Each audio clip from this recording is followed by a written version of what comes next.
Assalamualaikum warahmatullahi wabarakatuh. Kami dari kelompok 7 mata kuliah pengantar sosiologi dan antropologi ingin menampilkan sebuah karya tim kami yang berjudul Pengangguran dan Pekerjaan. Bersama saya Muhammad Irfan Prasetyo, saya akan menjelaskan pengertian dari pengangguran. Definisi pengangguran.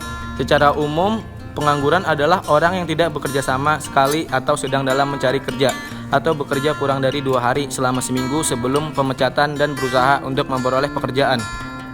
Menurut Sukirno, pengangguran adalah jumlah tenaga kerja dalam perekonomian yang secara aktif mencari pekerjaan tetapi belum memperolehnya. Selanjutnya ada jenis-jenis pengangguran. Yang pertama ada pengangguran friksional. Jenis pengangguran ini biasanya disebabkan karena transisi sementara dalam kehidupan seseorang. Misalnya, kondisi ketika seseorang meninggalkan pekerjaan lama namun belum menemukan pekerjaan baru atau ketika lulus baru yang sedang mencari pekerjaan. 2. Pengangguran siklis. Jenis pengangguran ini disebabkan karena pengangguran tenaga kerja sebagai akibat dari siklus bisnis atau fluktuasi ekonomi seperti resesi. Ketika kondisi ekonomi memburuk karena pengaruh penurunan permintaan konsumen untuk barang dan jasa, maka semakin menurun produksi dan semakin sedikit pula pekerja yang dibutuhkan. 3. Pengangguran struktural. Jenis pengangguran ini terjadi ketika ada ketidakcocokan antara keterampilan yang dimiliki pekerja dengan yang dibutuhkan perusahaan. Biasanya ini terjadi karena ada perubahan pada ekonomi seperti yang disebabkan oleh industrialisasi atau globalisasi. 4. Pengangguran musiman. Seperti namanya, jenis pengangguran ini menggambarkan situasi ketika pekerja menjadi pengangguran pada waktu-waktu tertentu. Dalam setahun ketika permintaan menurun, biasanya ini terjadi pada industri musiman seperti pertanian, pariwisata, atau konstruksi. 5. Pengangguran jangka panjang.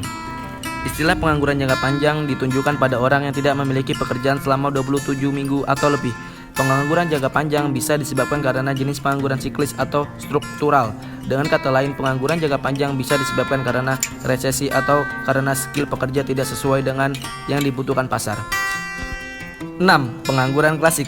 Jenis-jenis pengangguran lainnya adalah pengangguran klasik. Pengangguran ini biasanya terjadi karena situasi di mana upah lebih tinggi daripada yang dapat didukung oleh hukum penawaran dan permintaan. Biasanya terjadi karena perusahaan harus membayar lebih per karyawan. Akibatnya mereka hanya mampu menggaji beberapa karyawan dan memaksa mereka memberhentikan yang lainnya. 7. Pengangguran terselubung. Pengangguran terselubung adalah bentuk pengangguran di mana tampaknya seseorang dipekerjakan padahal sebenarnya tidak. Jenis pengangguran ini disebut terselubung karena meski dihitung dalam kategori pengangguran, namun pekerjaan mereka terbilang sangat sedikit dalam hal produktivitas. Sehingga walaupun posisi mereka dihilangkan, output perusahaan tidak terpengaruh. Biasanya jenis pengangguran ini terjadi dalam situasi di mana perusahaan mempekerjakan karyawan dalam jumlah terlalu banyak sehingga mengurangi produktivitas individu di dalamnya. Jenis pengangguran ini umumnya dapat ditemukan di negara berkembang di mana peningkatan populasi menghasilkan peningkatan dalam angka kerja. 8. Pengangguran kasual. Jenis pengangguran ini terjadi ketika pekerja tidak memiliki pekerjaan karena kontrak kerja yang berakhir.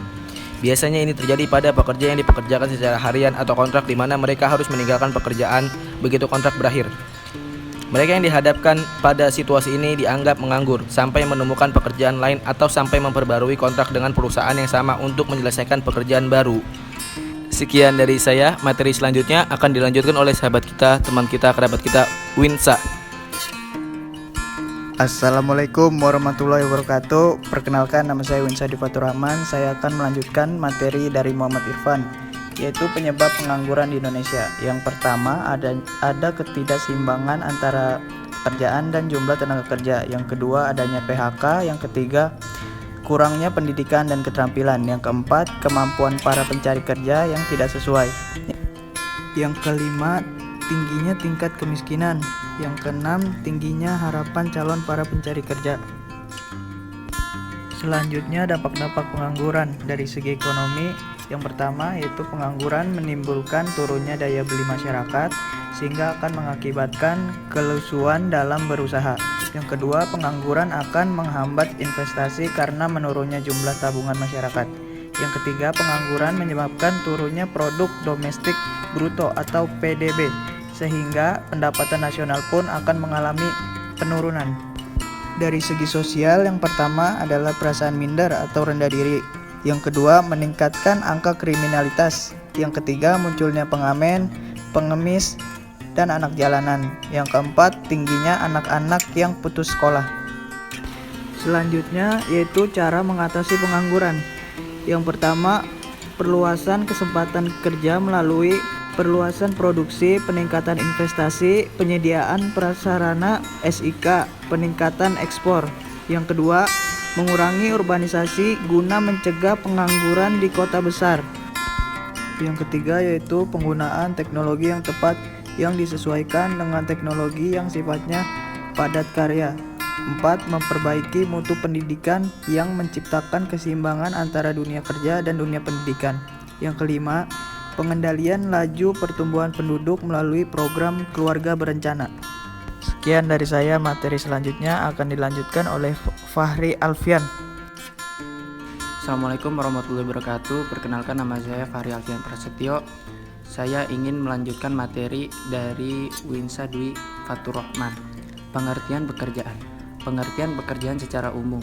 Pekerjaan adalah suatu hubungan yang melibatkan dua pihak antara perusahaan dengan para pekerja atau karyawan. Para pekerja akan mendapatkan gaji sebagai balas jasa dari pihak perusahaan dan jumlahnya tergantung dari jenis profesi yang dilakukan. Pengertian pekerjaan menurut ahli. 1. Anuraga.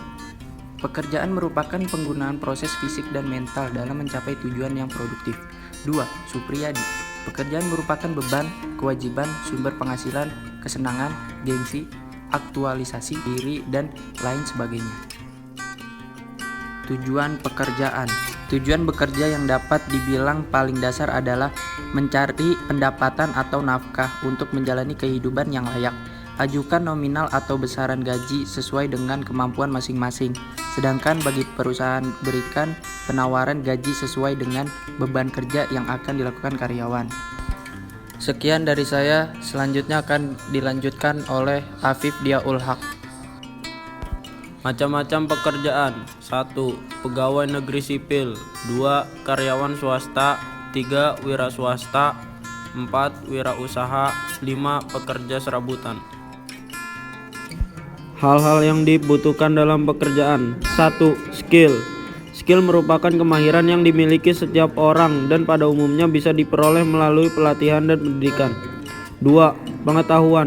Pengetahuan adalah pondasi dasar yang harus dimiliki dalam bekerja, karena pengetahuan dapat membantu skill dalam bekerja dan pengetahuan juga dapat membantu menyelesaikan masalah yang dihadapi. 3. Bisa bekerja sama.